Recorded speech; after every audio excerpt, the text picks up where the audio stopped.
ഞങ്ങൾ സമരരംഗത്താണല്ലോ. ഞങ്ങൾ ആ സമരരംഗത്ത് വിദ്യാഭ്യാസ മന്ത്രി, ആരോഗ്യമന്ത്രിക്കെതിരെ സമരം ചെയ്യുമ്പോൾ ആ സമരത്തെ മറച്ചു പിടിക്കാനാണ് ഇപ്പൊ ഈ സമരം ചെയ്യുന്നത്. അല്ല, ഗവർണറുടെ സമീപനങ്ങൾക്ക് ഞങ്ങൾ എന്നും എതിരാണ്. അല്ല, സമരം ചെയ്യണോ വേണ്ടെന്നുള്ള ആ സംഘടന തീരുമാനിക്കണ്ടേ, ഞാനല്ല. ഒരു കാര്യം ഞാൻ വ്യക്തമാക്കുന്നു, ഗവർണർക്കെതിരായി എന്തുകൊണ്ട് മുഖ്യമന്ത്രി ഇതുവരെ ഒന്നും മിണ്ടുന്നില്ല? ഇത്രയും ദിവസമായിട്ട് ഗവർണർക്കെതിരെ സംസാരിക്കുന്നില്ലല്ലോ. അപ്പൊ ആരാണ് കള്ളക്കളി കളിക്കുന്നത്? ഞങ്ങളാണോ? ജോസ് കെ മാണിയെ മുന്നണിയിലേക്ക് കൊണ്ടുവരാനുള്ള ശ്രമങ്ങൾ UDF നടത്തുന്നു.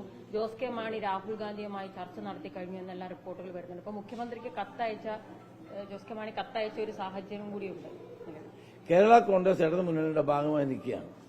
ഞങ്ങൾ അവരുമായിട്ട് ഒരു ചർച്ചയും നടത്തിയിട്ടില്ല. ആ മുന്നണിക്കകത്ത് നിൽക്കുന്ന ഒരു കക്ഷിയെ ഞങ്ങൾ യാതൊരു ഇതുമില്ലാതെ ഞങ്ങൾ ചർച്ച നടത്തുമെന്ന് പറയുന്നത് അടിസ്ഥാനരഹിതമായ കാര്യമാണ്. അത്തരം വാർത്തകൾക്ക് യാതൊരു സ്ഥാനവുമില്ല. അവർ ഒരു മുന്നണി നിൽക്കുന്ന ഒരു കക്ഷിയെ ഞങ്ങളെങ്ങനെ ചർച്ച ചെയ്യും? രാഹുൽ ഗാന്ധിയുമായിട്ട് ഒരു ചർച്ചയും ഉണ്ടായിട്ടില്ല. ഇതൊക്കെ അവാസ്തവമായ കാര്യങ്ങളാണ്, തെറ്റായ പ്രചരണമാണ്. ഞങ്ങൾ കേരള കോൺഗ്രസ് മാണി വിഭാഗവുമായിട്ട് ഒരു ചർച്ചയും നടത്തിയിട്ടില്ല.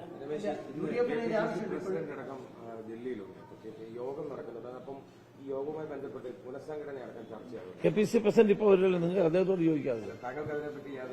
ഇല്ല, ഞാൻ മഹാരാഷ്ട്രയുമായി ബന്ധപ്പെട്ട കാര്യമാണ്. കേരള കോൺഗ്രസുമായി ഒരു സഹകരണത്തിന്റെ ആവശ്യം എന്നല്ല ഒരു മുന്നണിക്കകത്ത് നിൽക്കുന്ന കക്ഷി അവരാണ് തീരുമാനിക്കേണ്ടത്, വേണോ വേണ്ടയോ. അല്ലാണ്ട് ഞങ്ങൾ അവരുമായി ചർച്ച നടത്തിയെന്ന് പറഞ്ഞ് ആശയക്കുഴപ്പം ഉണ്ടാക്കുന്നത് ശരിയല്ല. അല്ല, അത് തീരുമാനിക്കട്ടെ, എന്നിട്ടല്ലേ അവരൊരു മുന്നണിക്കകത്ത് നിൽക്കുന്ന കക്ഷിയെ ഞങ്ങൾ ചർച്ച നടത്തി രാഹുൽ ഗാന്ധി കണ്ടു എന്നൊക്കെ പറയുന്നത് അവാസ്തവമായ കാര്യങ്ങളാണ്. അല്ല, അത് വേറൊരു കാര്യം. ഞാൻ പറഞ്ഞത് ഇപ്പോഴും അവാസ്തവമായ പ്രസ്താവന ശരിയല്ല. അതല്ല ഞാൻ പറയുന്നത്. ഞാൻ ഈ വാർത്തയോടാണ് പ്രതികരിച്ചത്. ഇപ്പൊ ഒരു ചർച്ച ഉണ്ടായിട്ടില്ല. നാളെ ഉണ്ടാവുമെന്ന് ചോദിച്ചാൽ എനിക്ക് പറയാൻ പറ്റില്ല.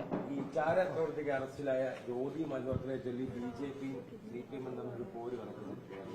രണ്ട് നേതാക്കളും തമ്മിൽ ചിത്രങ്ങളൊക്കെ തന്നെ പുറത്തുവിട്ടുണ്ട്. ഈ കോൺഗ്രസ് നിലപാട് ഇത്തരം ആളുകൾ വിളിക്കുമ്പോൾ അവരുടെ പശ്ചാത്തലം എന്താണ് എന്ന് പരിശോധിക്കാൻ ഗവൺമെന്റിന് ബാധ്യതയില്ലേ? എന്തിനാണ് ഇങ്ങനെയുള്ള ഏജൻസികൾ ഉള്ളത്? നമുക്ക് പല ഏജൻസികൾ നിലവിലുണ്ടല്ലോ. ഇത്തരം ആളുകളെ നമ്മുടെ ചടങ്ങിലേക്ക് വിളിക്കുമ്പോൾ അവരുടെ പശ്ചാത്തലം എന്താണ് എന്ന് അറിയാനുള്ള ഉത്തരവാദിത്വം പോലീസിനും സംസ്ഥാന ഗവൺമെന്റിനും ഉണ്ട്. പക്ഷെ ഞാൻ അത് ഒരു വിവാദമാക്കാൻ ആഗ്രഹിക്കുന്നില്ല.